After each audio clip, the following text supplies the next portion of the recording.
Bueno, poner esto por cualquier cosa. Bueno, gente, ¿cómo les va? Perdón el atraso, pero primero me dio una zapatilla que parece que no funcionaba y justo, es un día de media mierda porque justo coincide esta clase, que no es para... vamos a adelantarnos zarpado porque esto no es necesario. Coincide esta clase con la primera clase de grafos en algo 2, que si alguien recuerda eso, es muy intenso. Pero... Bánqueme. Vamos a... Previously, en teoría de algoritmos, estamos acá, ¿sí? ¿Recuerdan esto de demostrar que todos los coloreos son problemas NP completos, salvo, bueno, obviamente con dos colores? Pero para K igual, mayor que 3, todos los K-coloreos son problemas NP completos. Y alguien demostró que para grafos planares, en realidad fueron dos personas, demostraron que para grafos planares se pueden pintar con 4 colores y lo hicieron agarrando más de 2000 grafos, computacionalmente demostrar que eran, o sea, probar todos que eran 4 coloreables, uno por uno. Y con eso dijeron que estas son todas las configuraciones posibles, a lo cual los matemáticos estaban con... Pero bueno, volviendo a nuestra programación habitual, vamos a ver ahora casos de problemas numéricos como subset sum, ¿sí? A lo cual lo vamos a ver de forma muy resumida porque para ver por qué subset sum es un problema NP completo tendremos que reducir otro problema que es medio un garrón. Entonces lo vamos a pasar medio por arriba, donde tenemos el siguiente problema. Recordamos que el problema es que tenemos un conjunto de n elementos, tenemos un valor W, K, no importa, tenemos un valor al que queremos llegar, ¿sí? Y queremos ver si hay un subconjunto dentro del conjunto que sume exactamente nuestro peso W, ese peso para asemejarlo al problema de la mochila, ¿sí? Entonces, si recordamos que por programación dinámica esto nos termina dando O de n por W, siendo n la cantidad de elementos del conjunto, W es el mismo W de antes, ¿sí? Y esto es un problema pseudo polinomial, porque no solamente depende de la entrada de la cantidad de elementos que tenemos, sino de ese valor arbitrario que es W, que podría ser cualquier cosa, ¿sí? Esto no es lo mismo, por ejemplo, con problemas como el problema del cambio, donde uno puede decir, che, en el problema del cambio yo también tenía un O de n por C, siendo C la cantidad de monedas, pero sabemos que el problema es que ese está acotado por n, de alguna manera u otra. En el peor de los casos, si C vale n, esto es cuadrático, y nada más, no puede ser peor que eso. No tenemos otra alternativa, ¿sí? También depende cómo se implemente eso, así que entonces sabemos que la parte de pseudo polinomial puede generar algunas dudas. El tema va por ese lado. Al final tenemos alguna otra cosa completamente arbitraria que puede ser tan grande como querramos, en particular exponencial. Bueno, solamente en el caso en el que W sepamos que es un polinomio de n, bueno, en ese caso sabemos que el problema va a ser polinomial, ¿no? La resolución, ¿sí? Entonces, una pregunta sería si esto es realmente un problema NP completo, ¿sí? El spoiler alert es que lo es, ¿sí? Y es que, primero, ¿es NP? O sea, ¿está en... ¿Es NP? Es una mala pregunta. ¿Está en NP? ¿Es un problema que está en NP? ¿Cómo validamos que está en NP? Sumar los elementos y multiplicar el. Bien, o sea, primero la forma de saber si algo está en NP es que si viene y me dan una solución, yo lo puedo validar en tiempo polinomial, que en este caso sería, bueno, a ver, sumarlo y multiplicarlo cuando te da. Eso es en tiempo lineal. Así que lo resolvemos efectivamente. Ok, está en NP. Y luego podemos reducir otro problema de vuelta. Realmente traté de decir, bueno, ya que no... Este cuatrimestre empezamos con este tema a ver si se agregaba esta otra reducción, pero para reducir era muy largo y dije, no tiene ningún sentido, no les va a agregar mucho a ustedes, entonces dije, no es que este problema se use demasiado después para otros problemas, entonces dije, ya está. Bueno, 3-dimensional matching se reduce a partir de 3 SAT, o sea, 3 SAT se puede reducir este problema, por ende este problema es NP completo. Podemos reducir este problema en particular a subset sum, por lo tanto, subset sum es NP completo, ¿sí? Lo vamos a dejar como una conclusión bonita. Y por lo tanto el problema de la mochila también. ¿Cómo podemos reducir el subset sum al problema de la mochila? Fácilmente. O sea, nosotros necesitamos demostrar que el problema de la mochila es NP completo. Entonces necesito agarrar un problema que sea NP completo y reducirlo al problema de la mochila. Lo cual va a decir, el problema de la mochila es por lo menos tan difícil como este otro problema. Y como bueno, si es por lo menos tan difícil como un NP completo y está en NP, es NP completo. Esto de la mochila es lo que quieres a la semana que quieres llegar y los NP que tenés serían los distintos números, no sé. Perfecto, o sea, igualamos pesos con números y pesos y valores serían lo mismo y ya está. Es como una reducción muy sencilla. Entonces,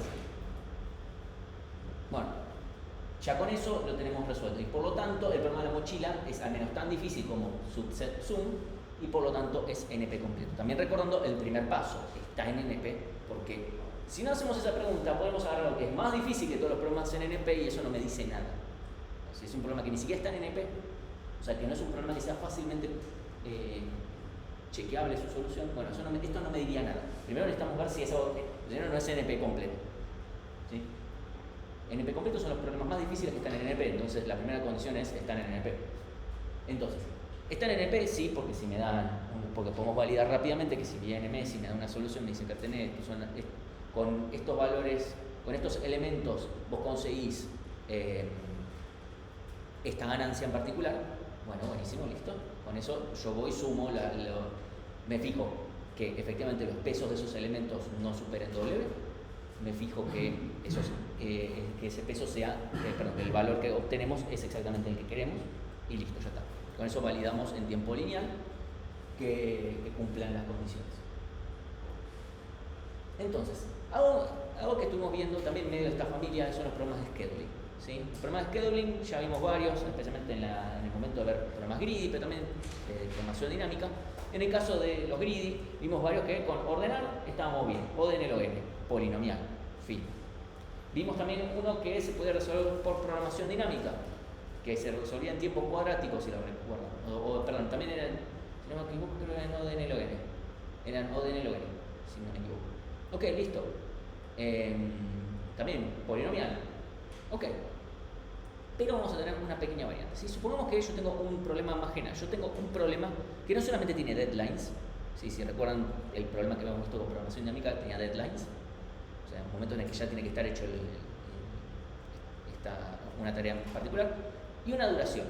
Si no, también tenemos lo que se llaman release times. O sea, a partir de un determinado momento yo puedo hacer una tarea. No puedo empezar a hacer una tarea en el tiempo 0. Yo puedo, a partir del tiempo 3 puedo empezar a hacer esta tarea. Antes no. Y tiene un momento en el cual yo ya la tengo que tener hecha. ¿Sí?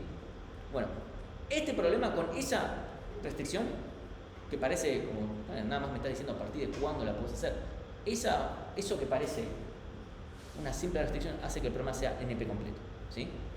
Y por mala suerte, es como, suena como me cambiaste tan poquito el problema, pasamos de O de n log n a o cuadrático, no sé, pero ¿cómo pasamos de eso a NP completo?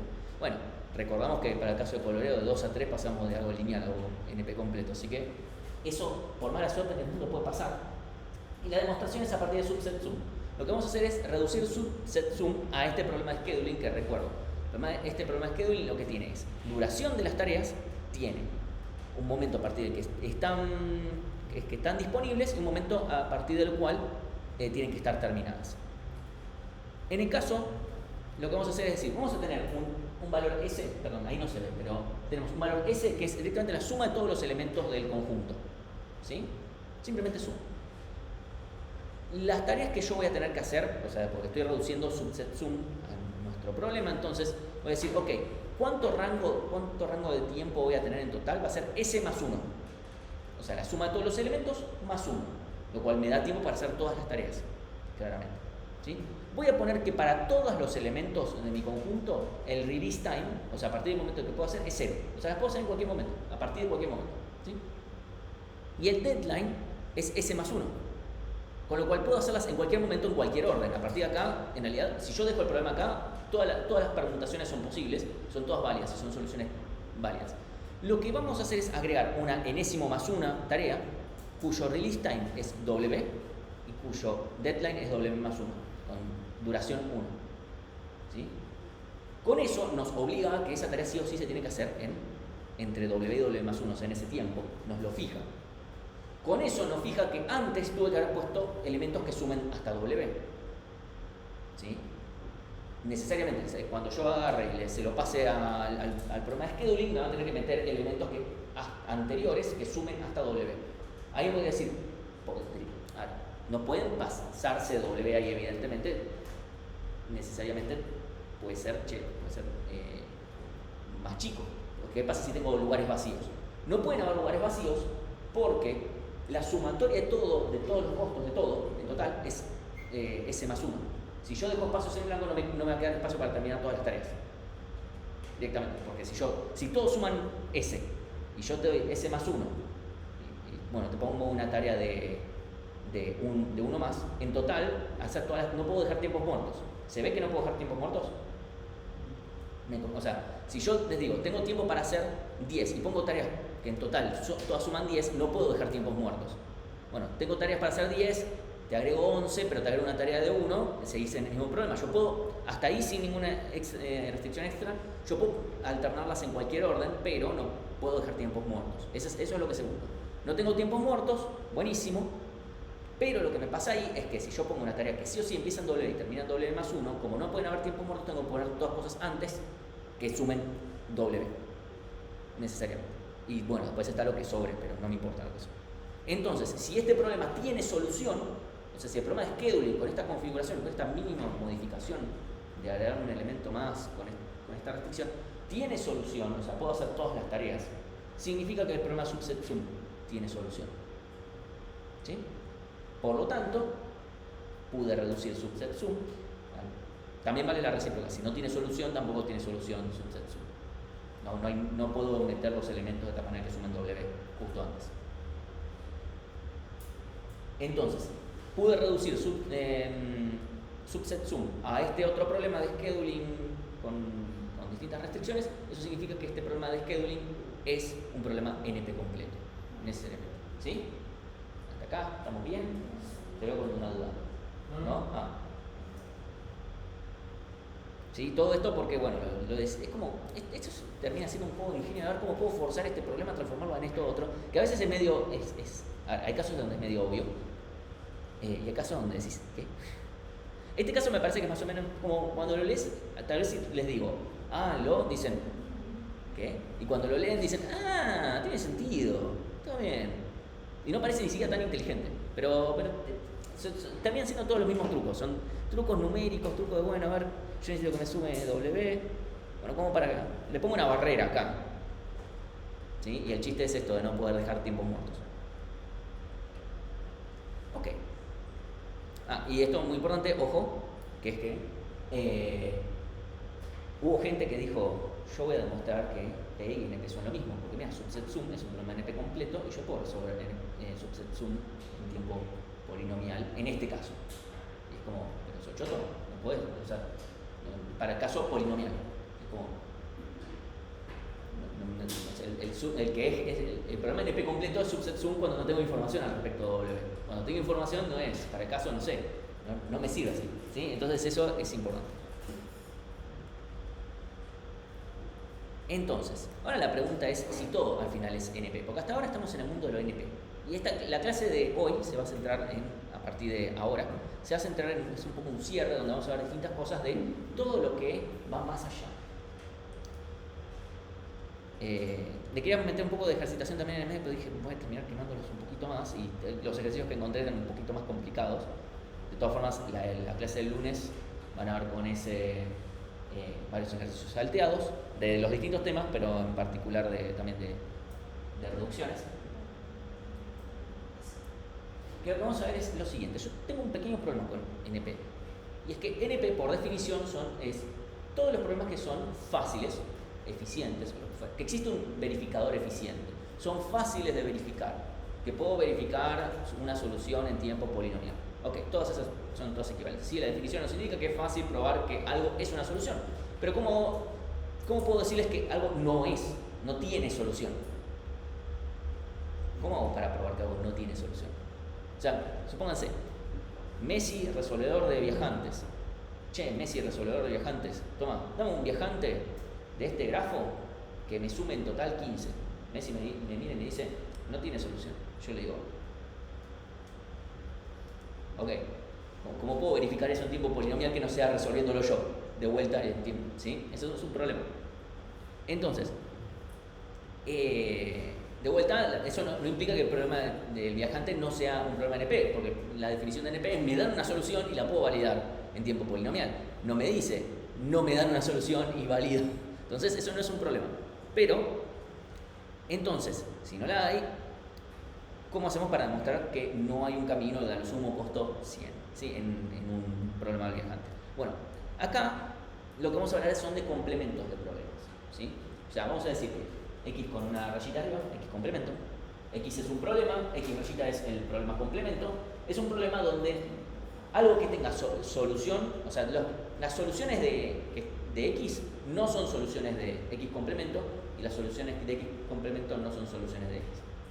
¿Sí? O sea, este problema tiene solución, este no, o esto es una solución de X, entonces no es de X complemento y viceversa, ¿sí? Entonces, algo importante notar es que si un problema es polinomial, entonces su complemento también es polinomial. ¿Por qué?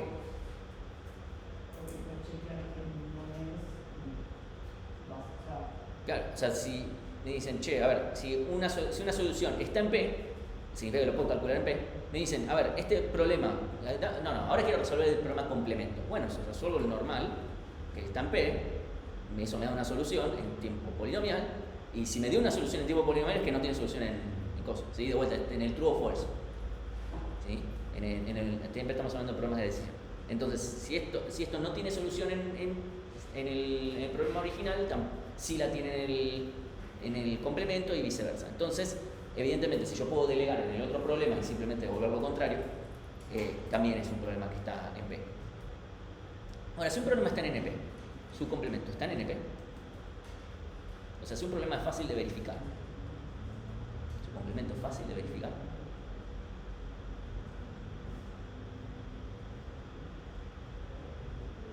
juéguensela, o sea, a partir de, o sea, yo aprieto este botón y ustedes van a tener la solución, entonces juéguensela, vamos a votar, o sea, estamos acostumbrados, hace un par de días nos la tuvimos que jugar, por lo menos no fue definitivo, dentro de menos de un mes nos la tenemos que volver a jugar, y como bueno, ahora como nos la tiene menos consecuencias. ¿Quiénes dicen que si X está en NP, entonces su complemento también está en NP? ¿Quiénes dicen que sí? Bien, 2. ¿Quiénes dicen que no? Mirá. Perdón. Bueno, ahora sigo con la respuesta es no se sabe. Literalmente la respuesta es no se sabe. Y hay una conclusión más de qué pasaría si son iguales, ¿sí? Ahora, en vez de la definición, bueno, de ahora del complemento es la definición de este nuevo lugar. Lo que vamos a hablar es de si existe algún camino, etcétera. Lo que vamos a decir es al revés, es si para todo camino sucede que no hay solución, por ejemplo. Es la formulación completamente inversa del problema, ¿sí? Entonces, esta clase de complejidad se la llamó clase CoNP.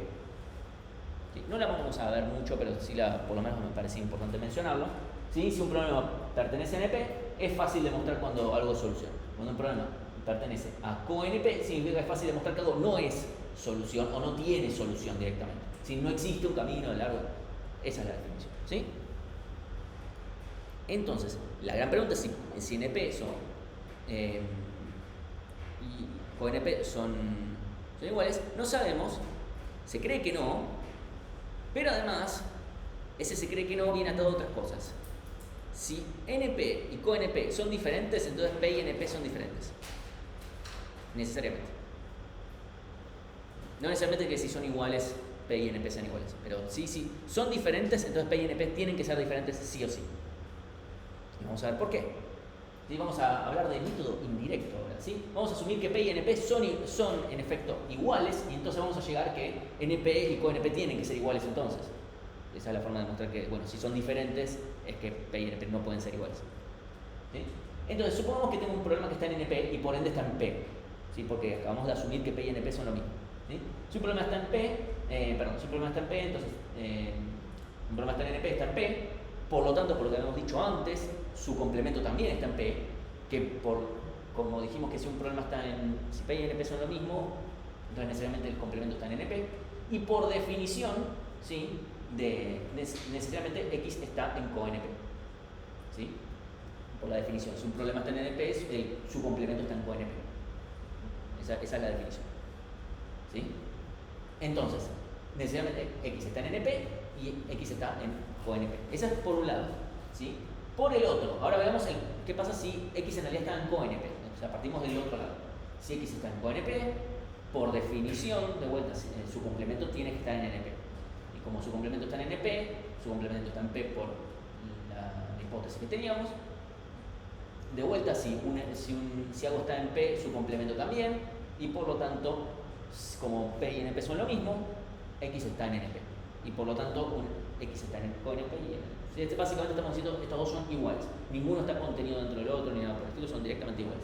Esto es, bueno, si P y NP son lo mismo. Entonces, también una forma de demostrar que P y NP son diferentes es demostrar efectivamente que NP y CoNP son diferentes. Vamos a ver un grafiquito donde están todos demostrados ahí. Bueno, ¿qué pasa? ¿Sí? Bueno, entonces, esta es la forma final de la demostración. ¿Sí? Entonces, otra cosa que nos podemos interesar es, bueno, ¿cuál es la intersección? Vemos la intersección entre NP y CoNP. O sea, ese lugar en el medio. Porque sabemos que es un problema. P está en NP. Y P también está en CoNP. ¿Sí? Porque todo problema que está en P es NP. Entonces, necesariamente queremos decir, a ver, ¿es intersección? ¿Es P? Bueno, la respuesta es que tampoco se sabe eso. Hay muchas cosas que no sabemos. ¿Sí? Y hay menos consenso, o sea, porque las otras cosas, a ver, más o menos se cree que P y NP no son lo mismo, y por lo tanto también se cree que NP y CoNP no son lo mismo. Okay. Más o menos hay un consenso de, bueno, nos falta demostrarlo, lo creemos, necesitamos en realidad que no lo sean, porque si no, es como que algunas cosas se nos van un poquito a la mierda. Pero, sobre si justo esa intersección es P o no, no hay mucho consenso, por lo menos ni en los libros ni nada dice que haya algún consenso de algún estilo, no encontré ningún paper que dijera, bueno, no, creemos, hay muchas chances de, no, simplemente no se sabe. No hay mucha conjetura al respecto. Tampoco hay mucho interés al respecto. ¿Sí? Esto es todo para mencionar de acá. Vamos a mencionar unas clasecitas más de complejidad ahora, más yendo a la clase de hoy. Más o menos hasta acá, esta parte ¿estamos bien? ¿Sí? Entonces simplemente hablamos un poquito más de clase de complejidades. Martín, Sí. quizás si tres coloreos es un problema NP, Es un problema que está en NP y es NP completo, sí. el CoNP de tres coloreos sería mostrar que el grafo es no tres coloreos. Claro, que no existe, o sea, si tres coloreo te va a decir, che, este grafo se puede pintar con tres colores, con alguna configuración. Y yo te voy te puedo hasta decir incluso cuál sería.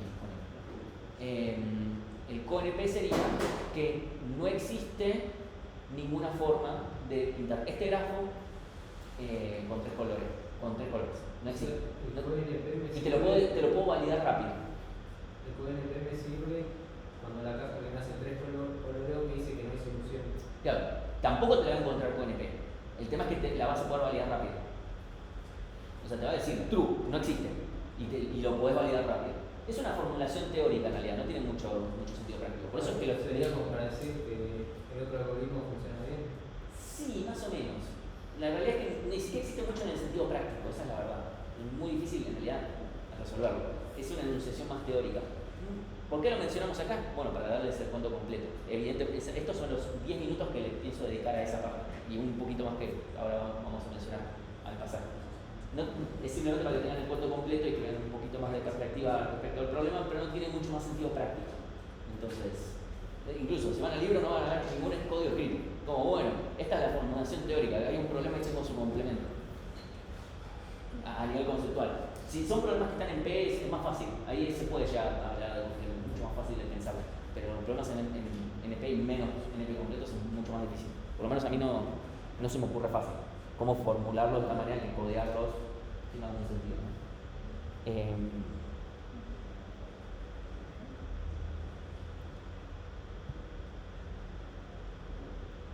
Acá lo que vamos a ver ahora tiene algún sentido práctico, también es más teórico. Entonces, lo que se puede llegar a tomar de acá es, incluso si se toma algo de acá, tienen que dar gracias porque lo único que se puede tomar es fácil. Pero sí, vamos a hablar de P-Space, que es más allá de NP. ¿Sí? Entonces, hasta ahora ¿sí? Nos centramos mucho en el tiempo. ¿Sí? Ahora, cuando nos centramos en el espacio, NP, todo lo que es NP se nos queda corto. ¿Sí? O sea, el hecho de que algo tarde exponencial son cosas que pasan. Ahora, no es lo mismo hablar de cuánto nos ocupa un problema. O sea, un problema no puede ocupar espacio.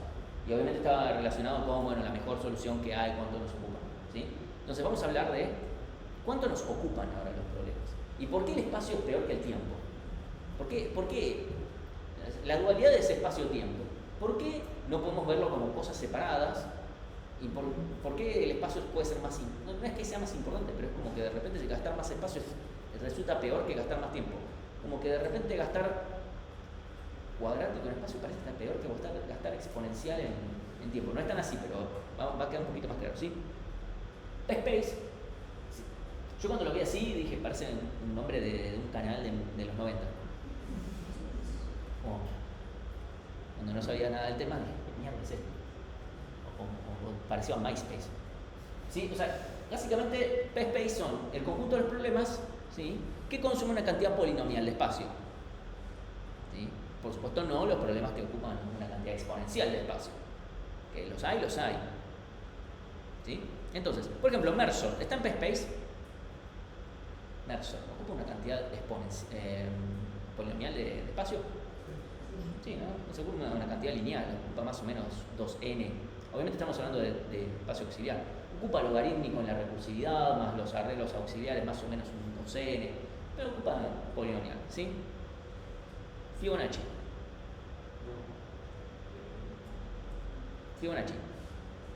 Resolver el problema de Fibonacci.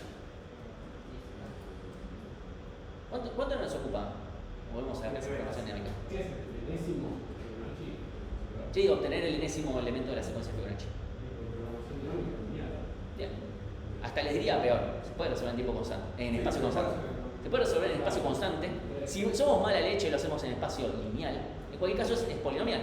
Incluso si lo resolviéramos de forma recursiva, de forma chota, sin memoization, nada, programación dinámica, no, qué sé yo, salía algoritmos 1, Fibonacci, pum, recursividad, llamado menos 1 y menos 2. ¿Cuánto nos ocupa en espacio en ese caso?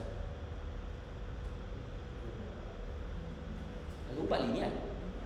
Porque en el peor de los casos yo voy a tener n llamados en stack, que se van a ir haciendo un montón de veces. Se van a hacer un montón. O sea, fíjense que ese algoritmo, no estoy hablando del problema, el problema se resuelve en tiempo lineal o se pone muy exquisito en tiempo constante con temas de propiedades matemáticas. Pero sacando ese detalle, pongamos que se resuelve en tiempo lineal, pero incluso con un algoritmo de tiempo exponencial, la cantidad de espacio que ocupa es lineal. O sea, está en PSpace. La pregunta es, ¿P está en PSpace? O sea, un algoritmo que se puede resolver en tiempo polinomial, sí o sí ocupa un espacio polinomial. Sí, porque tiene que llenar. Bien. O sea, la forma más fácil de pensar es, ok, supongamos que no, que P no está en PSpace, y que viene un algoritmo que está en P y que pide, ok, sistema operativo, dame una cantidad exponencial de memoria. El sistema operativo te dice, no te juzgo, toma. Automáticamente, querramos o no, mínimo aparecen los ceros. Y uno dice, bueno, pero me lo hace el lenguaje, que me aparezcan los ceros. No, bueno, sí, está bien, papi, pero eso cuesta tiempo. Aunque lo haga el lenguaje, o lo hacemos nosotros explícito, como en C, o el lenguaje que sea nos lo pone, pero esos ceros aparecen y nos gastan tiempo. ¿Sí? O sea, yo llenar un vector de 2 a la n por lugares me cuesta, o 2 a la n. Me cuesta lineal en el tamaño de esa red, que es exponencial. Entonces, si eso ya me cuesta en tiempo exponencial, el algoritmo evidentemente no estaba en P. O sea, perdón, o sea, supongamos que este es el mejor algoritmo que resuelve este problema. ¿Sí? Evidentemente el problema no estaba en P. Entonces, una contradicción. ¿Sí? Entonces, necesariamente, si el problema está en P y por ende tarda un tiempo polinomial, evidentemente no puede pedir una cantidad exponencial de memoria. No puede gastar una cantidad exponencial de memoria y usarla. ¿Sí? Entonces, necesariamente P está en PSpace. Bien. Pero Fibonacci recursivo no usa la cantidad de memoria. No, usa la cantidad lineal de memoria. Porque vamos a dibujarlo rápidamente. Sí consume una cantidad exponencial de tiempo, pero no de espacio. Y esto va a servir mucho para lo que vamos a explicar. Suponete que esta es mi memoria dibujada en una pila, porque es la pila, literalmente vamos a hablar de la pila del stack de ejecución. Yo hago una llamada, hago otra, o sea, yo llamo para Fibonacci de -1, -2, ese se llama el de menos 1, ese se llama el de menos 1. Entonces, eventualmente, ¿cuántas aspiraciones voy a tener en total en el stack? Yo llamo con n y ese llama para n-1, ese para n-1, ese para n-1, etc. Llegó al caso base, eventualmente. Nunca me voy a pasar de ahí. ¿Cuántos llamados tuve? ¿Cuántas veces se me apiló necesariamente? Yo, suponete, llamo con 7, 7 llamo con 6, 6 llamo con 5, 5 llama con 4 y así. ¿Cuántas apilaciones voy a tener en esta? Cuando llegue al primer caso base. 7, en este caso n. Cuando yo vuelva, en la recursividad, no es que sigo consumiendo ese espacio, se desapila del stack. Y después cuando llame para n-2, para el caso de 5, ponele, vuelvo a usar el mismo espacio de antes. Y eso es muy importante. Vamos a... ¿Sí? Eso es un detalle muy importante. ¿Sí? Y nada trivial. ¿Sí? Sí. Pero igual ese algoritmo no está en P. No, ese algoritmo, primero, en realidad los problemas están en P, ¿sí? Sí. Pero, para mencionar cosas, ya que yo estaba acá preguntando Fibonacci, yo acá no pregunté P. O sea, acá por la pregunta 2. Fibonacci está en P porque se puede resolver en tiempo polinomial, pero ya que estábamos, ¿viste?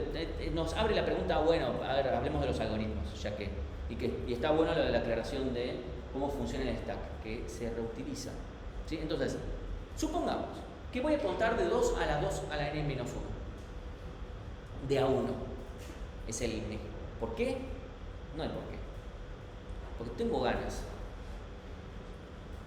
Porque yo soy el que firma las libretas, así que si digo que lo hacemos, lo vamos a hacer. ¿Sí? Entonces, ¿cuánto me va a costar este algoritmo que cuenta de 0 a 2 a la n-1 de a 1?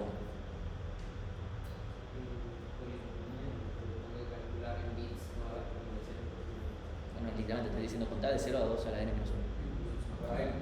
En función de n, ¿cuánto va a costar? Sí, 2 a la n. O de 2 a la n. O sea, 0, 1, 2, 3, 4, 5, 6, 7, 8. O sea, es exponencial. ¿Sí? ¿Cuánto demora? O de 2 a la n. ¿Sí? Ahora, ¿cuánto consume memoria? O de 1, o de 2, o pongámosle o de n. En el peor de los casos, porque tenemos n bits, evidentemente. ¿Sí?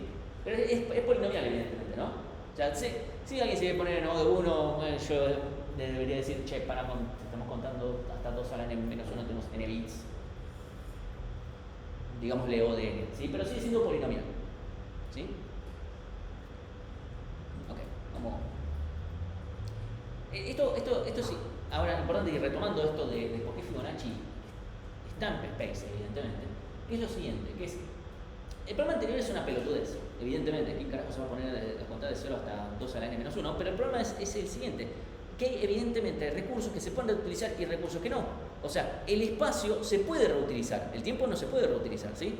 Esto es una realidad. O sea, evidentemente el espacio, algo que yo lo está ocupando, lo puedo dejar de ocupar para ocuparlo con otra cosa. El tiempo, una vez que ya lo usé, ya está, cagué. Si alguien logra después reutilizar el tiempo, no me cuenten porque ya soy bastante ansioso de por sí como para saber que además mi tiempo, que lo estoy usando al pedo, lo podría estar reutilizando. Como no, déjame dejarlo ir. ¿Sí? Entonces,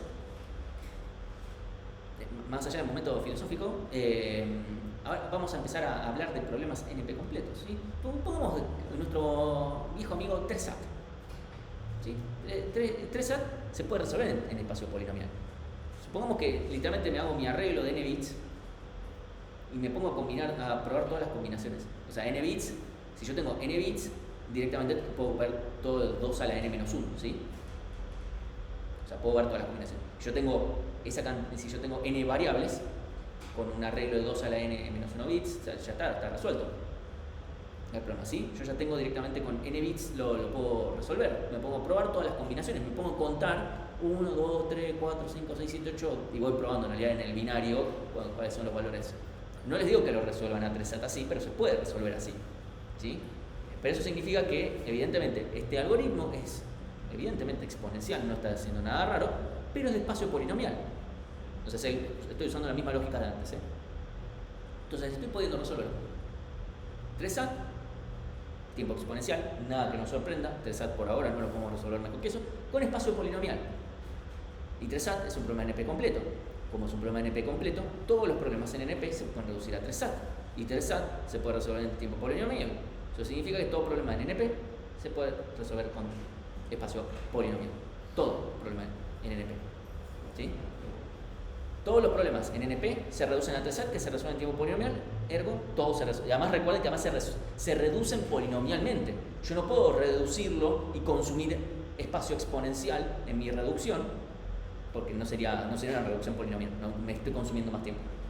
¿Sí? Entonces, eso es una muy bella conclusión, que es básicamente, ahora este es nuestro nuevo dibujito, ¿sí? Nuestro dibujito dice que yo tengo P, que está dentro del NP, lo que concluimos hace un rato también es que P está dentro de CoNP, que hay una intersección entre NP y CoNP, donde ahí adentro está P, potencialmente es o no es toda esa intersección, no lo sabemos. Y estos dos, o sea, si NP está en P-Space, necesariamente CoNP también está en P-Space. No voy a avanzar mucho más en el tema, pero se hace fácil, ¿sí? Ahora la gran pregunta es, P y P-Space, evidentemente son diferentes. Porque tantos niveles de cosas, algo me tenés que pueda demostrar que hay un sándwich de milanesa en el medio. No, la verdad es que no. Tampoco se demostró eso. O sea, no se pudo demostrar tampoco que P y P-Space son cosas diferentes. Claramente ahora, si la intuición me dice que P y NP son diferentes, evidentemente también van a ser diferentes con P-Space, ¿sí? Porque fíjense, si alguien demuestra que P y P-Space son iguales, todo colapsa, que es todo lo mismo. ¿Sí? También hay varias cosas por demostrar ahí, claramente la más importante sigue siendo que P y NP sí son iguales. O sea, ¿por qué la importancia si P y NP son iguales y no si P y P son iguales? A nivel práctico tiene mucha más implicancia si P y NP son iguales o no. Esa es la realidad. ¿Sí? Entonces, vamos a hablar de problemas que están en P-Space que no son NP. Es decir, problemas que viven por acá. O sea, saliendo de acá, está todo por acá, así, viven todos por acá. ¿Por qué? Porque tenemos ganas. Pues ya estamos acá, porque si también lo traes acá es como, me van a decir, Martín, me estás cagando. Entonces vamos a hablar un poquito. Vamos a hablar de problema de cuantificación o QSAT, que ya se imaginan de quién es el primo, ¿no? Entonces, si yo vuelvo a 3SAT y tengo n variables, es una fórmula booleana que es una disyunción básicamente, de 3 términos. ¿Sí? 3SAT pregunta si existe un x1 tal que existe un x2, tal que existe un x3, tal que existe un x4, etcétera, etcétera, tal que esta fórmula con todos los x1, x2, x3 sea verdadera. Esta es una fórmula que toma las variables y devuelve. ¿Sí? Esta es lo que tiene las cláusulas. Si por ejemplo, bueno, ahora me olvidé de poner esto. Okay.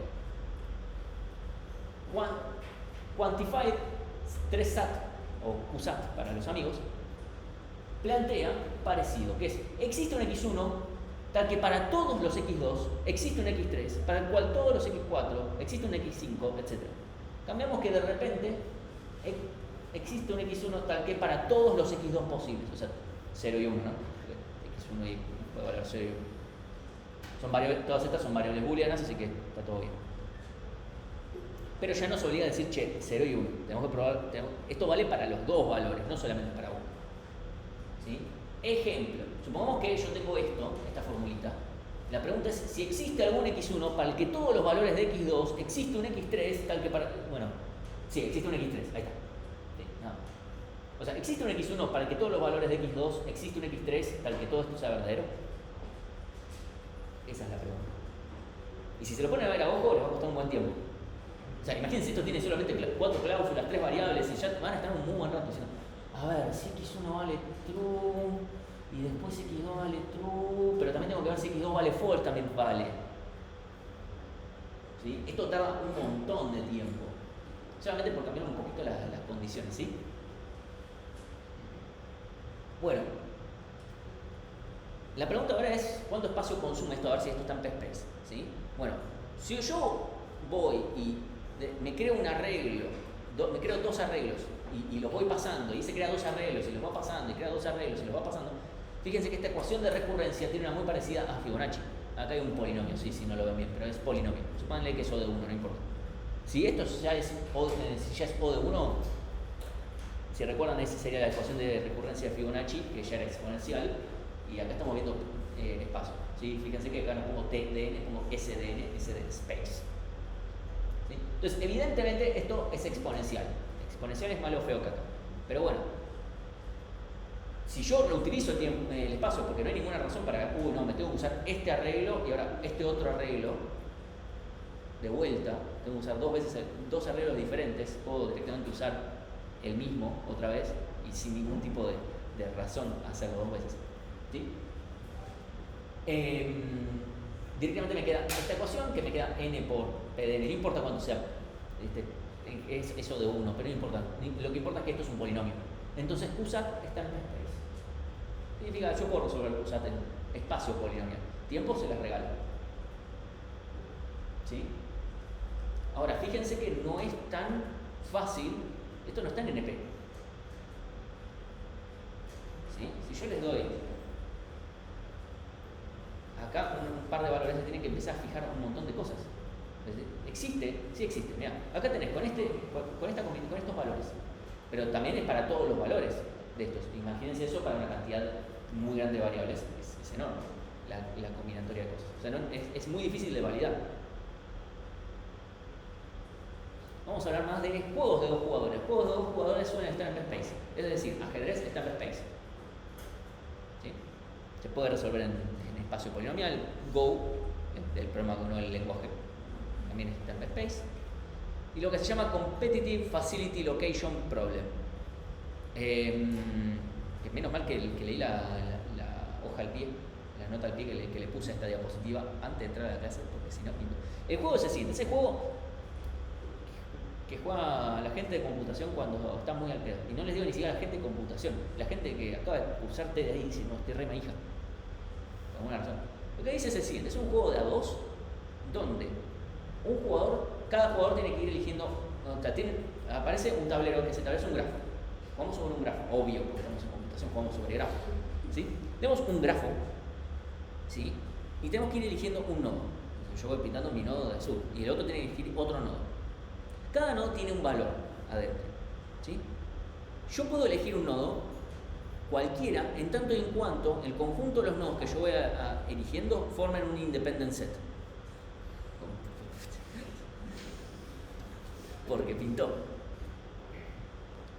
Y el contrincante también solamente puede elegir nodos que le formen un independent set. Bueno, yo gano si eventualmente elijo un subconjunto de nodos que sumen exactamente un valor que me digan, un valor W, ¿sí? Cada nodo tiene su valor. Y el contrincante gana si yo no lo logro, básicamente. O sea, uno juega como que tengo que llegar a ese puntaje y el otro tiene que hacer que no. ¿Sí? Básicamente esa es la idea. Ya tienen un juego para jugar el fin de semana.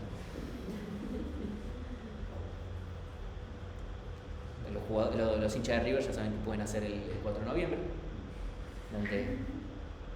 Ya les voy diciendo durante unas más o menos 3 horas, porque bueno, está el partido, la largue, los penales. Hay que llegar a eso. Yo mañana tengo torneo también y yo voy a jugar al Boca, yo voy a los penales directos.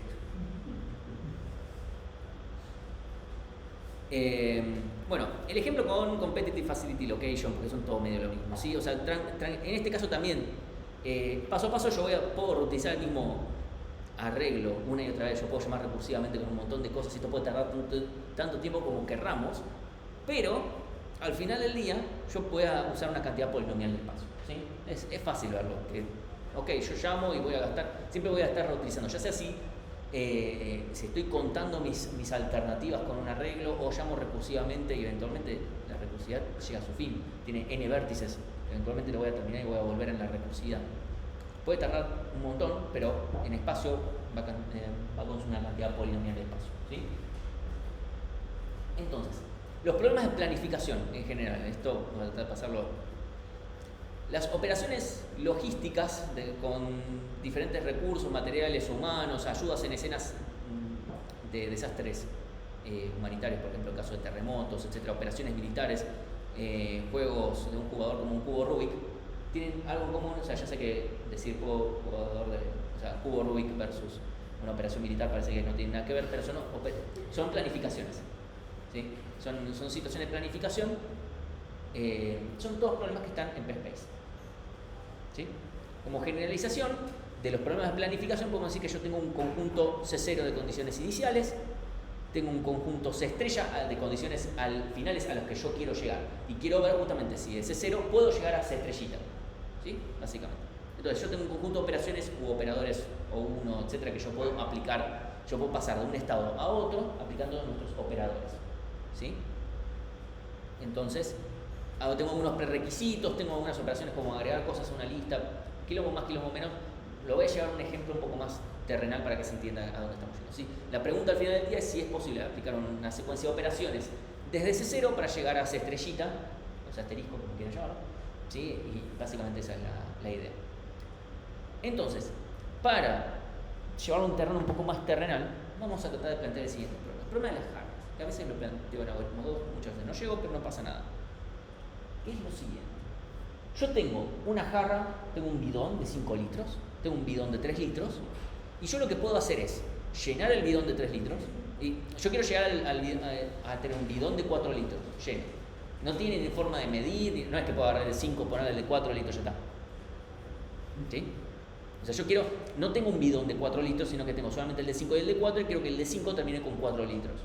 Porque evidentemente no puedo terminar con 4 litros en el de 3. ¿Sí? Entonces, ese es mi objetivo. Yo voy a terminar con 4 litros. ¿Por qué necesito 4 litros? No sé, mi receta de cocina necesita 4 litros de agua. Punto. Entonces, tengo 2 litros tengo dos recipientes, uno de 5, uno de 3. Bien. Yo lo que puedo hacer como operaciones son llenar uno de las jarras o bidones hasta el tope. Cualquiera de las dos. Lo otro que puedo hacer es vaciarlas completamente. Y lo otro que puedo hacer es vaciar una sobre la otra hasta que una de las dos o una se vacíe o la otra se llene. O sea, por ejemplo, supongamos que la de 5 litros tiene 3 y la de 3 litros tiene 3 también. Puedo pasarle 2 litros a la de 5 y me queda 1 litro en el otro. No es que necesito tirarlo. ¿Sí? Esas son mis operaciones. Es llenar, vaciar o pasarle agua del uno al otro hasta que no se pueda. ¿Sí? Mi pregunta es ¿cómo podemos hacer eso para resolverlo? Podés llenar el bidón de 3 litros, menos te quedan 1 litro de 5, tirás los 3 litros. No. O sea, llenás el de 5 y lo vacías en el de 3. Sí, te quedan 2 litros en el de 5. Sí, perfecto. Llenás el de 3, lo tirás. Bien. Llenás esos 2 litros en el de 3. Bien. Llenás el de 5 y llenás el litro que te falta en el de 3, te va a quedar 4 y 3. Perfecto. Esa es una solución y va a dar perfecto. Ahora, algorítmicamente, ¿cómo lo resolvemos? No, o sea, la solución está perfecta, ahora ¿cómo llegamos a eso?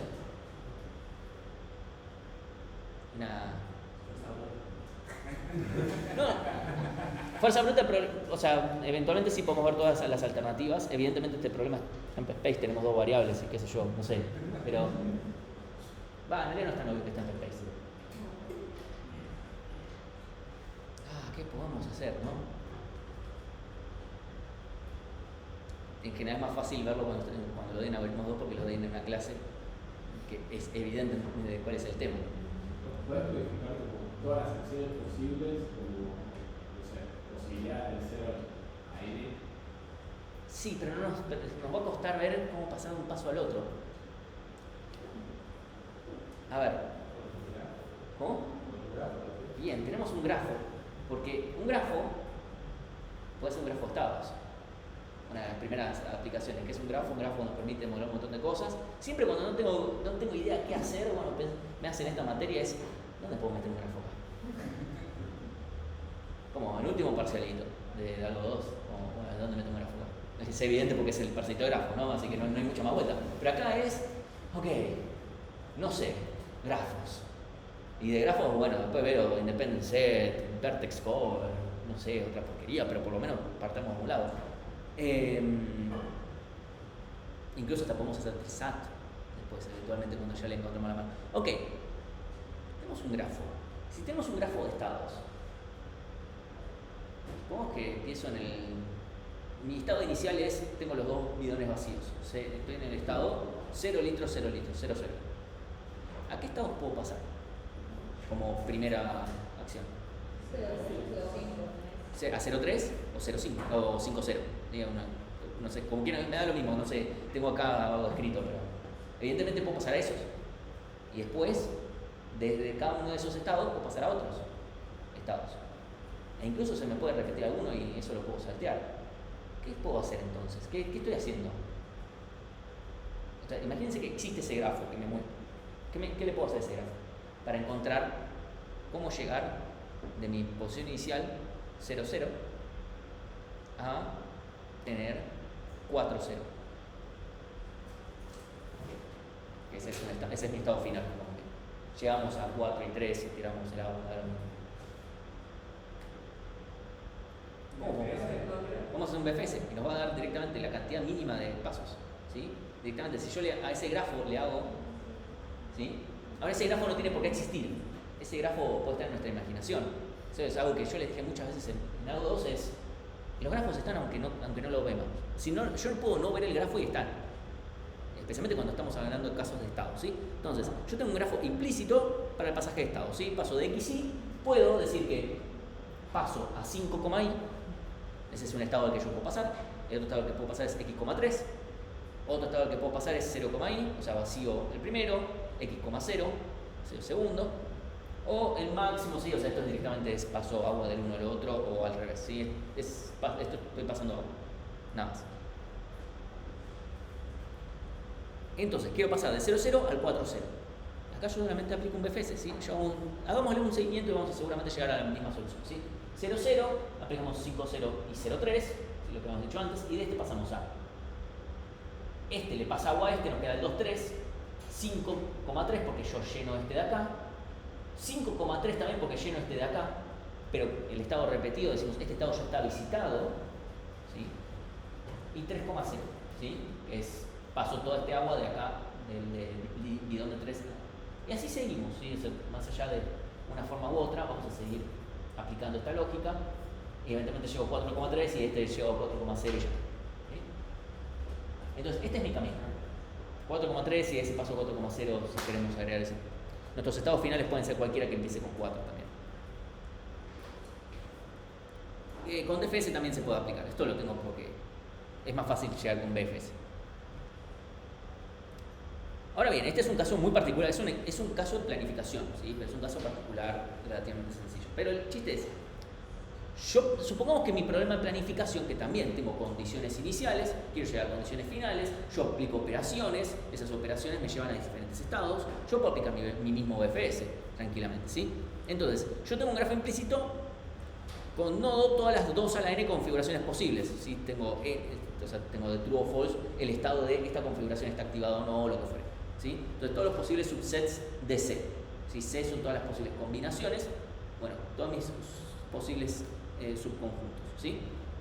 Entonces, yo voy a tener arista de un estado C' a un estado C'' si existe un operador que me lleve de un estado al otro, ¿sí? El problema acá es, estamos hablando de que tenemos un grafo de una cantidad exponencial de espacio. Evidentemente no lo puedo crear porque ahí ya me consume exponencial espacio, ¿sí? O sea, yo no puedo crear el grafo.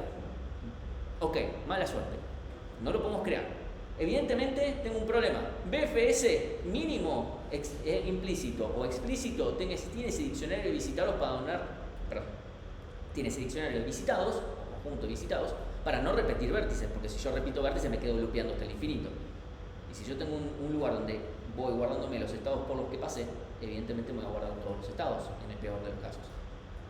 Entonces ya tenemos un problema, ¿sí? Nuestro problema, o sea, sí, de vuelta, nuestro problema existe un camino de C0 a C estrellita, ¿sí? En el peor de los casos tenemos que pasar por todos los posibles estados que puedan existir, ¿sí? De todas las combinaciones, configuraciones. Esto nos cuesta O2 a la n mínimo en tiempo, ¿sí? Y bueno, si fueran de un tamaño polinomial estarían en NP, porque validar de vuelta. Acá el problema es que no voy a llegar a ninguna conclusión, pero está bien. El problema no está en NP.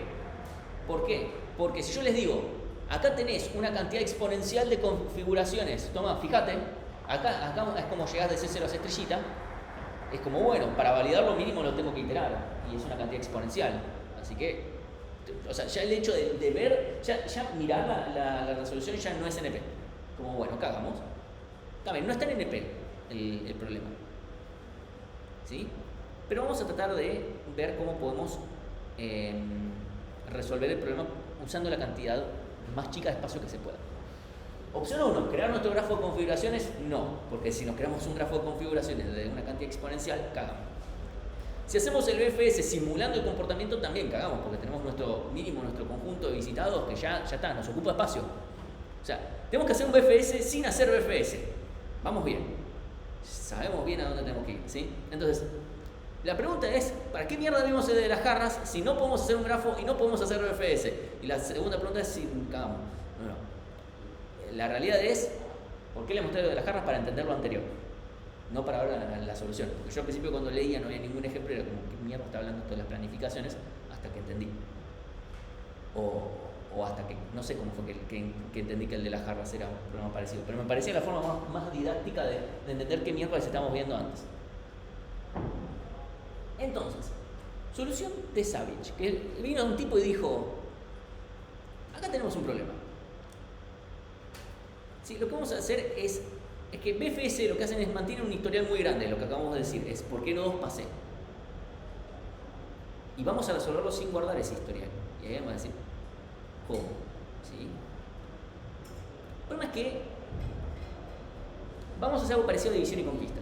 Parecido, ¿no? O sea, va a haber una lógica, vamos a decir, acá es donde empiezan a cerrar todos los puentes. De repente aparece división y conquista, pero no solamente eso, sino que, bueno, pensé que aparecía ahora el mensajito. Lo que vamos a tratar es de dividir el problema en dos partes. Un problema exponencial en dos partes, como que no parece muy inteligente, pero bueno, es lo que hay, ¿sí?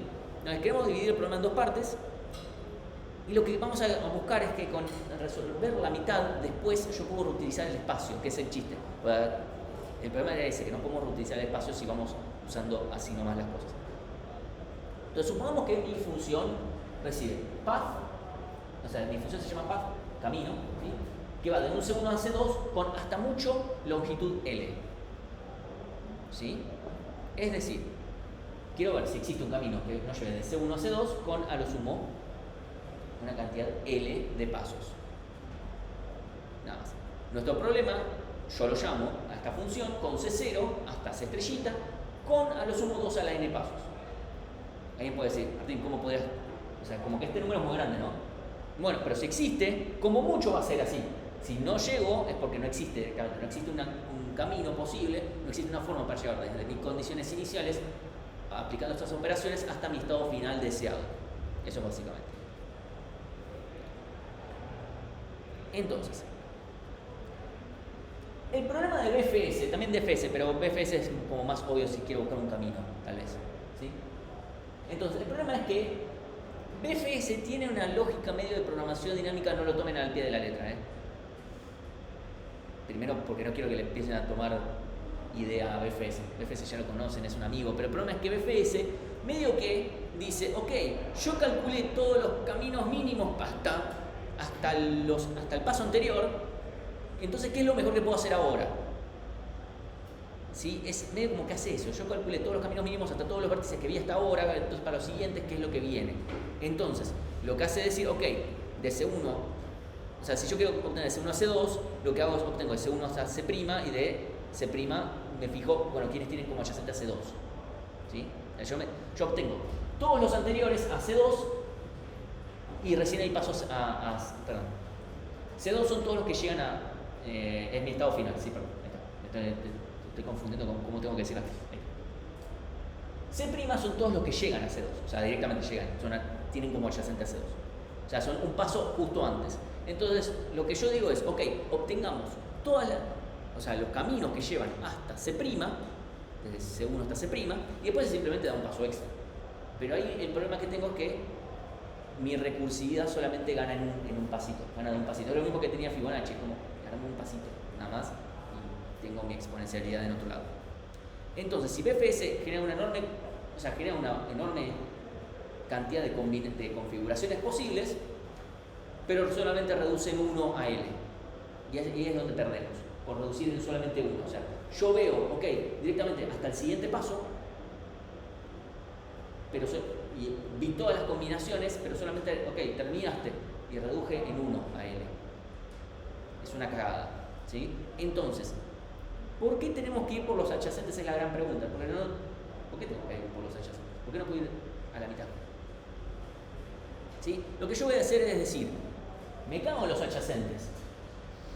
Lo que yo voy a decir es, ok, fijémonos, ¿existe alguna forma para llegar, a ver, tengo dos formas para definir cómo llego yo de un lado al otro. Yo puedo decir, a ver, vamos a empezar acá. Es decir, a ver, yo me muevo para allá, un pasito, un solo paso, y me fijo, bueno, de cada uno de esos lugares, a ver cómo para llegar hasta la puerta. Y la otra es decir, a ver, vamos a agarrar un punto intermedio. Agarramos ahí, me fijo, ¿cómo hago yo para llegar hasta ese punto intermedio? Y desde ese punto intermedio, ¿cómo hago para llegar hasta el final? Ahí puede decir, Martín, eso no ayuda. Sí va a ayudar. Y ahora vamos a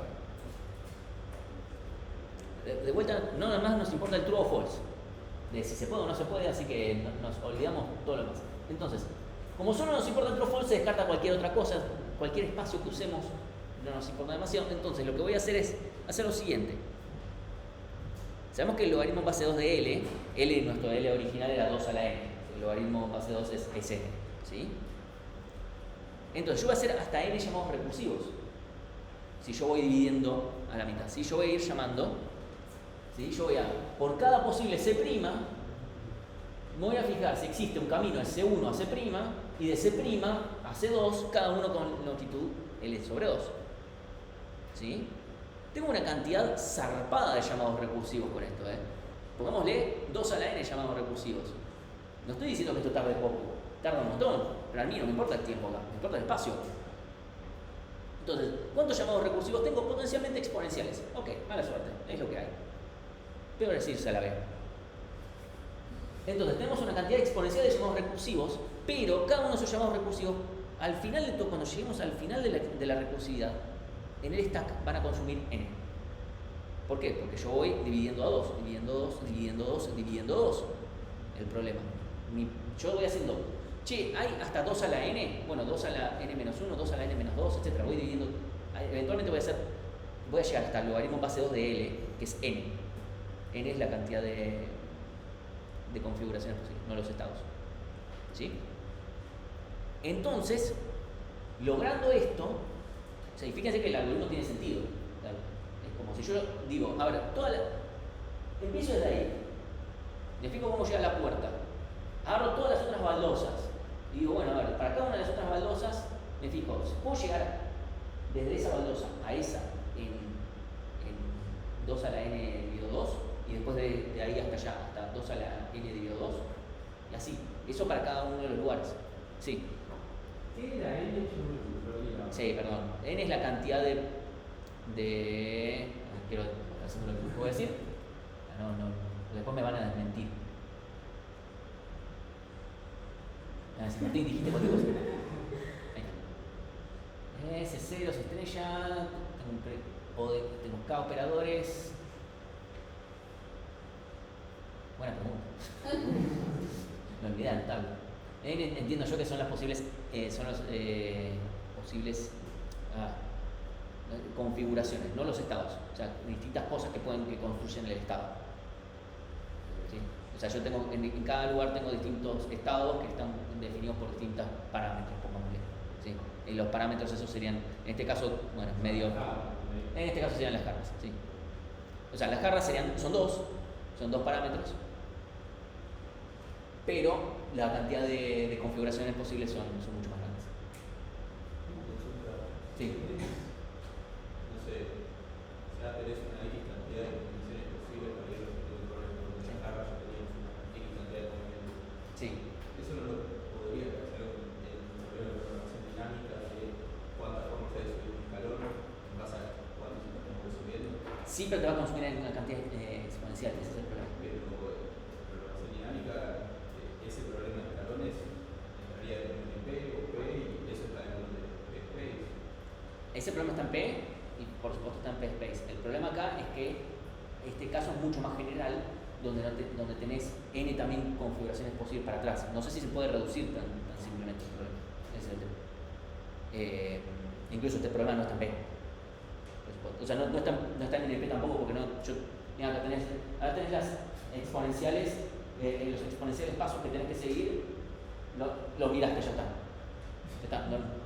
¿Cómo hacer para verificar algo que no puedes ni siquiera mirar, básicamente? Ese es un problema. Porque mirarlo te cuesta más, ¿sí? Entonces, esencialmente la idea es esta, es decir, ok, yo desde cada vértice me fijo, todos los otros Bueno, puedo llegar a este en la mitad de pasos que me quedan. Y entonces eso hace que consuma, donde está por las llamadas recursivas, en espacio. Luego también me importa el espacio, el tiempo que tarde, que nunca termine por mí. Eso es lo bueno de hablar en la teoría. Esto puede no termina. Y en la teoría termina. ¿Sí? Pero bueno, llegando a la conclusión de, al final tenés n llamados recursivos, en el peor de los casos, ¿sí? Perdón, 2 a la n son todos los posibles estados a los que podemos llegar. Creo que son los operadores, si no me equivoco. Tendré que refinar un poco más, pero bueno, lo importante es que esto termina siendo lineal en espacio y por lo tanto es polinomial en espacio y por lo tanto planning está y todos los variantes están en PSpace, ¿sí? Entonces, la siguiente pregunta es, vimos problemas que están en PSpace como cuantificación y planning y podríamos mencionar más, no lo voy a hacer, pero podemos mencionar más. Pero ¿para qué hacerlo si podemos hablar de PSpace completo? ¿Y por qué vamos a ver PSpace completo? Y porque no hay ninguna razón para no hacerlo. El tema es, bueno, PSpace completo, ¿qué es? Si NP completo es todos los problemas NP completos son aquellos que todos los problemas de NP se pueden reducir polinomialmente a dicho problema, PSpace completo son aquellos problemas a los cuales todos los problemas en PSpace se pueden reducir a esos, ¿sí? Es como el mochila de PSpace, básicamente, ¿sí? O cualquier otro, el 3SAT. Y obviamente como 3SAT, o sea, vinieron dos tipos, o sea, Cook y Levin vinieron y dijeron, ya está, Satisfability es NP completo. Después vinieron Stockmeyer y Meyer y claramente eran amigos, porque uno es Stockmeyer y otro es Meyer. Mínimo eran primos. Y dijeron, a ver, por analogía, simple analogía, Satisfability es NP completo, por lo tanto, QSAT, que está en el PSpace, es PSpace completo. Fin de la demostración. No, mentira, no fue así. Pero bueno, lo demostraron. ¿Cómo lo demostraron? No, o sea, les digo así. En el Klein Veritas dijeron y lo demostraron. Nos vimos en Disney. La demostración, o sea, también para la demostración de este teorema te dicen, nos vimos en Disney y te ponen un link a una demostración. Es buenísimo. Para este ni siquiera te mandan el link, te dicen, no sé, Buffy. Pero bueno, lo importante es que demostraron que QSAT es PSpace completo, ¿sí? Entonces después hay más cosas en juegos. Por alguna razón muchas de las cosas en juegos están en PSpace y son PSpace completo, PSpace completo, ¿sí? Pero si nosotros definimos 3SAT competitivo, ¿por qué competitivo? ¿Sí? Donde el jugador 1 elige el valor de X1, el jugador de 2 elige el valor de X2, así uno cada uno, ¿sí? Y el jugador 1 gana si la cláusula termina valiendo true y el jugador 2 gana si termina valiendo 0. No sé qué le pasa a la gente, en qué momento a alguien se le ocurrió inventar este juego. Espero que realmente no hayan competencias de esto. Por lo menos el anterior era re nerd, pero qué sé yo, tenía alguna gracia. Este ya ni gracia tiene. Pero bueno, básicamente, si existe, bueno, esta es la cláusula, ¿sí? Lo que queremos generar, ¿sí? O sea, acá tenemos una expresión que queremos ver que exista justamente. Entonces, se puede demostrar que QSAT es menor o igual a, o sea, es reducible polinomialmente a 3SAT y 3SAT al revés. Los dos son dualmente reducibles, por lo tanto ambos son problemas PSpace completos. Y también sucede que Competitive Facility Location también es PSpace completo, se puede reducir citation needed, ahí está la cita, ¿sí? de QSAT a este problema, por lo tanto CFL, ¿sí? Ahí está el asterisco, que si ustedes se fijan en la nota al pie, le dice buscarse una cita, ¿sí? No les voy a, la verdad que si me pongo a poner estas demostraciones, primero las tengo que entender yo y ya es un trabajo que no me quiero tomar. Esa es la realidad. Y segundo, no quiero que ustedes se tomen ese trabajo. O sea, ustedes ya se tienen que tomar suficiente trabajo. Yo quiero que por lo menos se tomen un trabajo útil. Sí.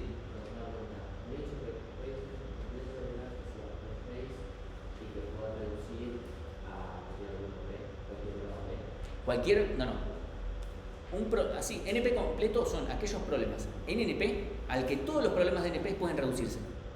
O sea, por ejemplo, todos los problemas en NP pueden reducirse a 3 SAT, o al problema de la mochila, o a subset sum, o a independent set. Todos pueden reducirse a esos problemas, todos, otros más. ¿Sí? PSpace completo son aquellos problemas en PSpace, entre ellos también 3 SAT, también independent set, todos, también ordenar un arreglo. Todos esos problemas pueden reducirse a ellos. O sea, todos los problemas en PSpace pueden reducirse a un determinado problema. Ese problema es PSpace completo. ¿Sí? O sea, básicamente, algo completo es todos los problemas en este conjunto pueden reducirse a esto. ¿Sí? Obviamente todos los problemas PSpace pueden reducirse entre sí por definición. Entonces, unas preguntitas de cierre de este tema.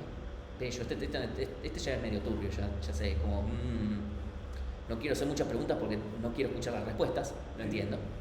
¿Sí? Unas preguntas. Un problema que está en PSpace completo, ¿es NP completo?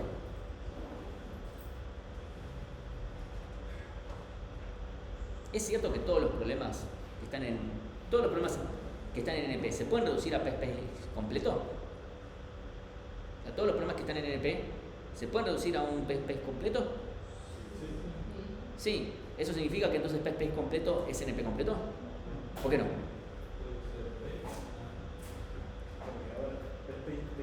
PSpace completo es más grande que PSpace. PSpace incluye... No, PSpace es más grande que NP completo. O sea, no sabemos. PSpace completo es más grande que PSpace. Y NP completo está dentro. Más difícil, perdón. En realidad son los problemas más difíciles dentro de PSpace. Yo lo estoy viendo con el... Sí, ya entendí que te estaba yendo en el radio de los círculos, pero... Está perfecto.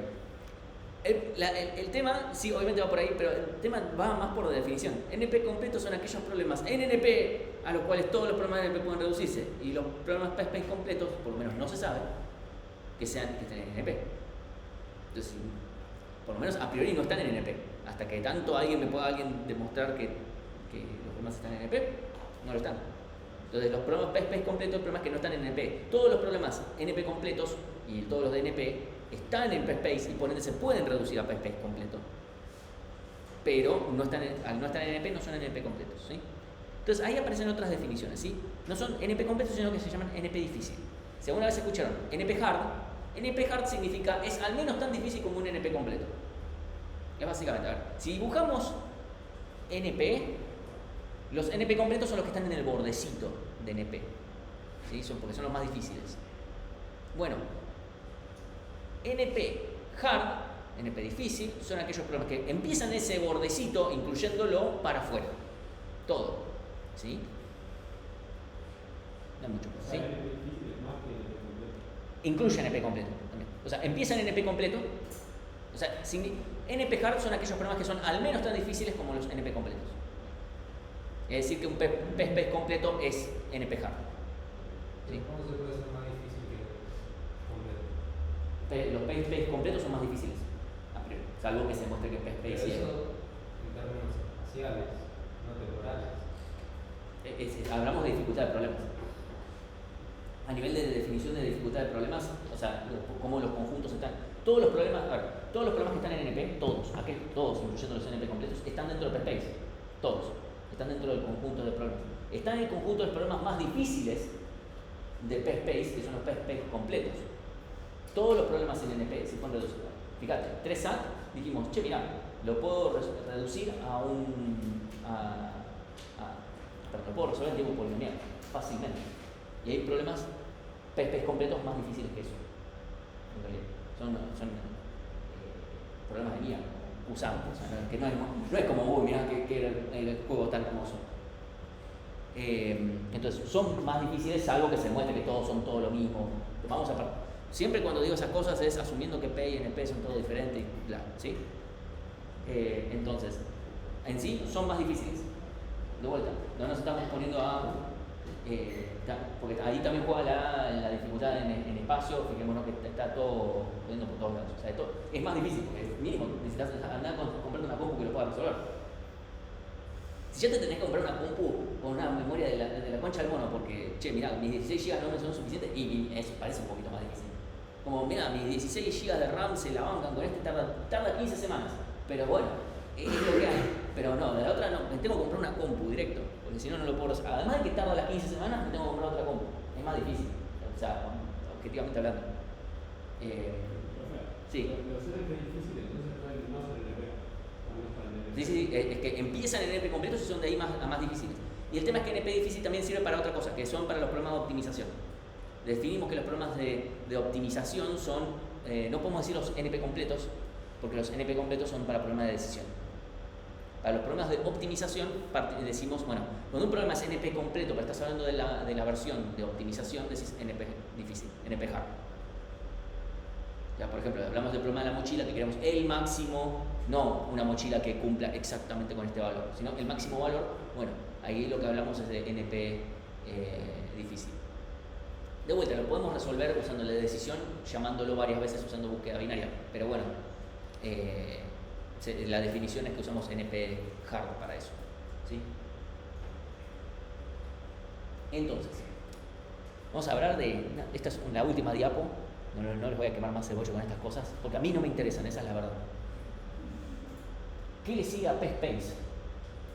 O sea, este es el límite de mi interés, por eso es que yo nunca daría la materia de computabilidad, querían agregar, porque ya lo ves como el nivel de teoría que es como, ¿y esto se usa? No, bueno, no bien, a mí dame programación dinámica, ¿qué quieres yo? Entonces, ¿qué le sigue a PSpace? Por un lado tenemos Exp y Exptime, ¿sí? Que son los problemas que se resuelven en tiempo O de 2 a la P a la N. De vuelta, los problemas NP son aquellos problemas que se validan fáciles. No me dicen cuánto es el máximo que pueden tardar. En general, bueno, los NP completos tardan una cantidad exponencial. Bueno, acá tenemos aquellos problemas que se resuelven en tiempo exponencial. Eso es más grande que PSpace. Piénsenlo porque, ok, yo puedo agarrar algo que ocupe más que espacio polinomial, que use espacio exponencial. Por supuesto, eso demora también tiempo exponencial. Y no es problema, porque la restricción es, che, no me tardas más que tiempo exponencial. A mí me va a decir, Martín, ¿qué es peor que tiempo exponencial? Banquenme. Next y Next Time, cualquiera, son los dos nombres iguales, es problemas que se resuelven en tiempo de 2 a la n a la tiempo constante. Es decir, 2 a la n a la quinta. Eso está bien, eso es Next. Y uno dice, ¿qué problema tiene eso? No sé, no me puse a averiguar. Para mí son problemas teóricos que ya no me importan, esa es la verdad.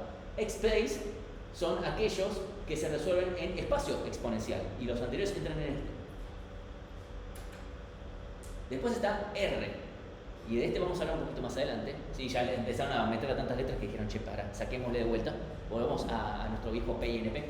R, son los problemas que pueden resolverse. Como, bueno,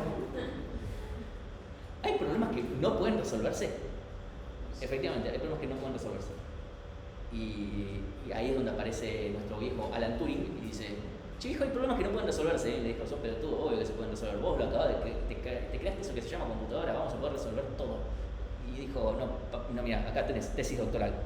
Y vos ya sos otra. No me alcanzó. Así que bueno, sí, no, el tipo, además de resolver un montón de cosas, dijo, che, clases de complejidad y cosas por el estilo. Señor, no existen las computadoras. Como si yo no estoy resolviendo problemas. O sea, lo bueno de la parte teórica es que no necesitas poder hacerlo para poder aplicarlo. Lo cual llegamos acá y tenemos muchas más herramientas. Así que de esto vamos a hablar en literalmente la última clase de la materia, que es de lo que se puede resolver y de lo que no. Y qué significa que algo pueda resolverse y que no. Y está muy ligado a justamente Turing. Porque literalmente está demostrado que solamente algo puede resolverse si viene Turing y te dice que él lo puede resolver. Es un foreshadowing para dentro de un par de clases. La pregunta. ¿Y más? ¿Listo? No tengo nada más. Si alguien tiene alguna pregunta, como también si quieren podemos usar preguntas en general, porque sabemos ya lo que viene el lunes tenemos, tiene la clase de ejercitación nada más, ese ejercicio, no hay tema nuevo. El viernes siguiente y el lunes hay tema nuevo, pero no entra en parcial, ni en los recuperatorio, ni etcétera, si sirve para el último TP. Ahora, el lunes que viene ya tenemos la clase práctica para parciales. Sí. No, pensé que era el lunes antes del parcial.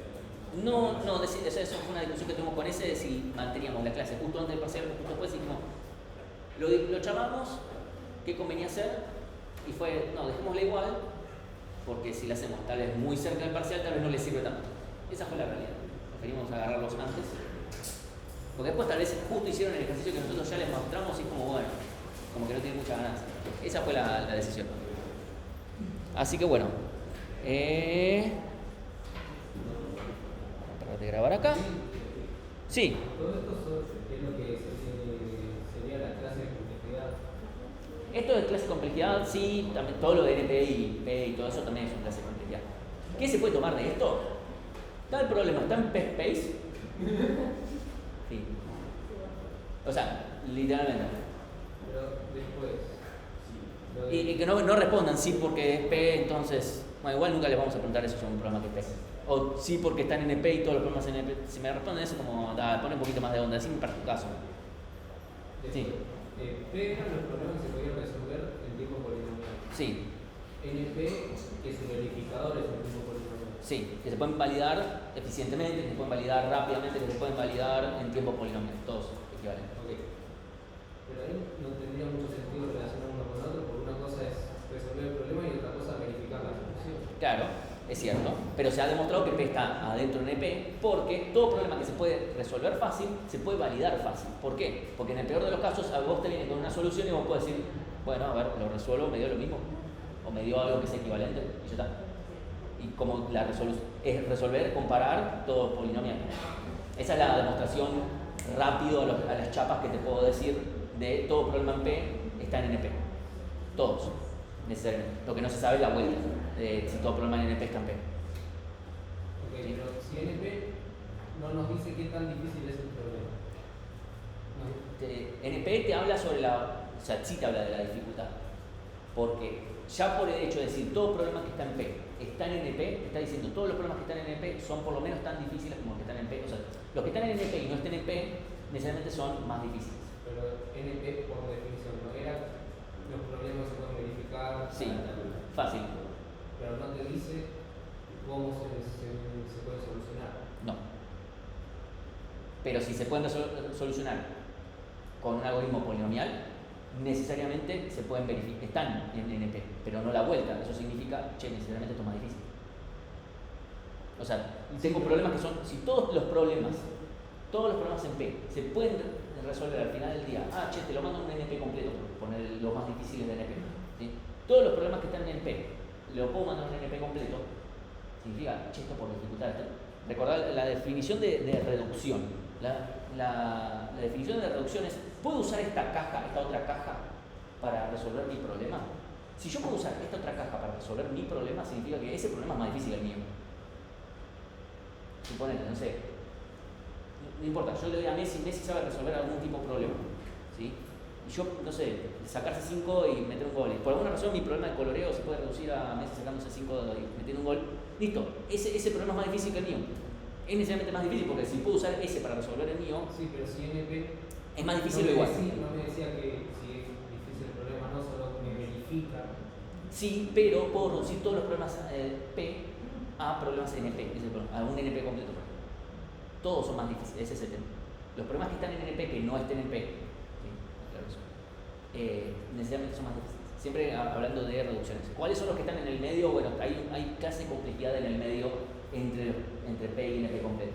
No nos vamos a meter, por ejemplo, encontrar un equilibrio de Nash está entre P y NP completo tocando P. Una cosa medio rara. O sea, hay como gamas de subclases que no nos metemos, ¿sí? Que tienen nombres re falopa. Nosotros nos centramos mucho en NP completo. Entonces, me mando a eso. Si yo puedo agarrar cualquier problema en P y reducirlo a esos problemas, significa que esos problemas son necesariamente, por lo menos, son tan difíciles como los de P, o más. ¿Sí? Todos los problemas que están en P, como están en NP, por las propias definiciones, y todos esos problemas los puedo reducir a los NP completos. Los NP completos son necesariamente más difíciles, o iguales, en el peor de los casos, que cualquier problema que esté en P. ¿sí? Lo que no es cierto, o sea, es verdad, todavía no sabemos si tal vez al final del día son todo lo mismo, pero asumiendo que no son ciertos. Todos los programas que están en P se pueden reducir a un NP completo. Para que sea lo mismo es que los Que P y NP sean diferentes. completos se van a resolver en tiempo polinomial. Sí. Si vos podés resolver a un NP completo en tiempo polinomial, ya está, son todo lo mismo. Porque El tema es que el problema se tiene que relacionar con el otro, porque cómo relacionar la mochila con ordenar una regla. no digo que sea fácil. Una cosa es que se relacionen, de vuelta.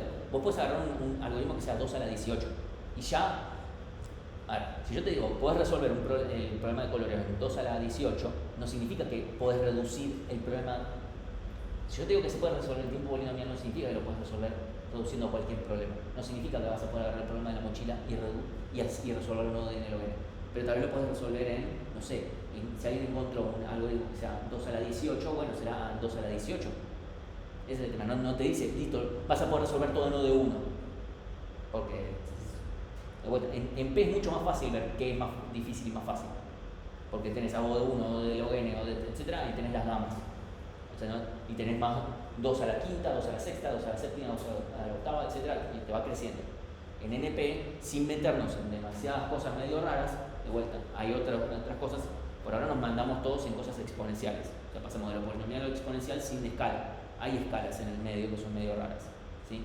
Entonces, si yo puedo reducir cualquier elemento de P a los NP completos, necesariamente esos problemas son por lo menos tan difíciles o más que los problemas que están en P, ¿sí? Por definición de reducción, ¿sí? La reducción me parece mayor o igual, puede ser igual siempre, ¿sí? Pero me está diciendo, vos tenías un problema, no sabías cómo resolverlo y acudiste a otra cosa, esa otra cosa por lo menos tiene que ser mínimo tan difícil como lo tuyo. Puede ser que sea más fácil lo tuyo, ¿sí? Esa otra caja, si por ejemplo yo resuelvo 2 coloreos con 3 coloreos, bueno, 3 coloreos es por lo menos tan difícil como 2 coloreos. Puede ser más. Digo 2 coloreos para decir 2 coloreos evidentemente es mucho más fácil, ¿sí? No puedo hacer la inversa. Si lográs encontrar la inversa, bueno, además de no me cuentes, andate vos a Vale, más allá de eso,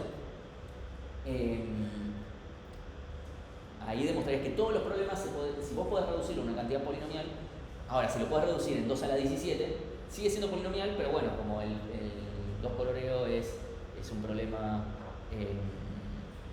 lineal, y lo tomaste 2 a la 17 pasos, bueno, será 2 a la 18. Bueno, mal que mal es polinomial. No sé cuán útil es, porque si hago esta 2 a la 18 probablemente te tarda un huevo, pero bueno, es mejor que exponencial, evidentemente. Ese es el punto de la cuestión. Si te habla de dificultad, nosotros no nos pusimos en demasiados detalles en cosas que están en el medio, porque tenemos que hablar de muchas clases de complejidad que andan en el medio, pero sí te habla de complejidad, de dificultad, porque, de vuelta, P está metido dentro de NP. Todos los problemas que están en P están en NP, y el tema es, bueno, y los que están por fuera son necesariamente más difíciles. Los que están, digamos, entre un borde y el otro, son necesariamente más difíciles, por la propia definición. Es más difícil de ver el vínculo, por eso en general vamos directo a los NP completos, es más fácil. Por la definición de NP completo de todo lo que es NP, se reducen a estos, y como se reducen por definición son por lo menos más difíciles, ¿sí? Entonces va medio por ahí el razonamiento. Sí. Los NP completos, ¿en cuánto tiempo se pueden resolver? ¿Vos sabés la probabilidad? ¿Tienen un límite en donde se puede resolver o no? El límite sí, en tiempo, porque están en... sí. O sea, se tienen que resolver en como mucho exponencial, porque están en exp. O sea, como están en exp, están acotados en resolverse en tiempo exponencial.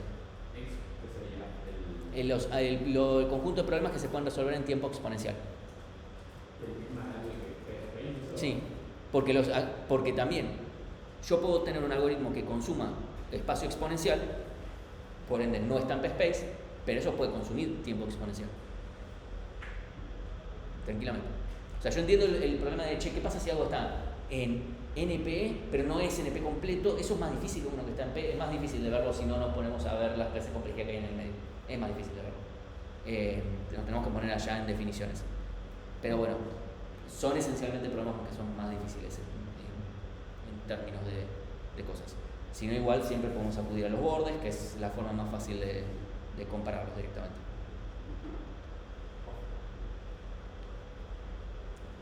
Si alguien tiene una pregunta, acá corto.